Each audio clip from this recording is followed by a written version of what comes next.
मैं करदा वां दा स्वागत। मैनू भाई और फरी दा मशवरा दे रहे ने कि तेनू ना इस प्रैक्टिस नालों एक VIP प्रैक्टिस दसदे हैं जिहड़ी तेरी सेहत वास्ते ठीक रहसी। की प्रैक्टिस तुसीं दस्सी है? असां दस्सी दो त्रै ढोर रख लो तो तुहाडी प्रैक्टिस पूरी होंदी रहसी। अच्छा, खियाई तुहाडी हटदी रहसी, किहड़ा एवें वेले टुरदे वांदे ने ओह तुहाडा काम हुंदा रहसी। अब मुड़ ढोरां ते सारी दीवार लाए जैसे मुड़ जिहड़ा है मुड़ होर काम जोगे तो कोई नहीं रहना।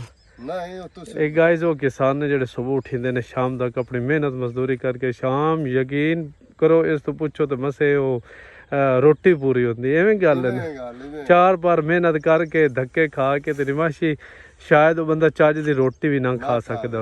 ਇਹ ਗਾਈ ਸਾਡੇ ਇਹ ਪਿੰਡਾਂ ਥਾਵਾਂ ਦੇ ਲੋਕਾਂ ਦਾ ਜ਼ਰੀਆ ਮਾਸ਼ ਹੈ ਤੇ ਹਾਲਤ ਇਸ ਤਰ੍ਹਾਂ ਇਹਨਾਂ ਨਿਕੰਮੇ ਹਕਮਰਾਨਾ ਕਾ ਛੱਡੀ ਕਿ ਅੱਜ ਨਫਸੋ ਨਫਸੀ ਦੇ ਆਲਮ ਦੇ ਵਿੱਚ ਹਰ ਬੰਦਾ ਫਸਿਆ ਹੋਇਆ ਹੈ। ਸੁਬਹ ਉੱਠੀ ਜਾ ਸੁਬਹ ਸਾਜਰੇ ਦਾ ਉੱਠੀ ਜੋ ਹੈ ਤੇ ਆ ਕੇ ਤੇ ਮੱਝੀ ਵਾਸਤੇ ਉਸ ਪੱਠੇ ਵੱਡੇ ਨੇ ਤੇ ਹੁਣ ਲੈ ਕੇ ਜਾ ਰਿਹਾ ਉਹਨਾਂ ਦੀ ਖਿਦਮਤ ਕਰਸੀ। ਪੂਰਾ ਦਿਨ ਉਹਨਾਂ ਦੀ ਖਿਦਮਤ ਵਿੱਚ ਗੁਜ਼ਰ ਜਾਸੀ। ਸ਼ਾਮ ਪਿਆਂਦਾ ਉਸਾਂ ਤੇ ਸੋਰੀ ਨਹੀਂ ਲੱਗਣਾ ਇੰਜ यानी कि नींद आनी। लेकिन मुड़ भी शाम जी है ना वो बड़ी एक मुश्किल दे नाल रोटी पूरी होनी। यह हालत जनाब होई भी है।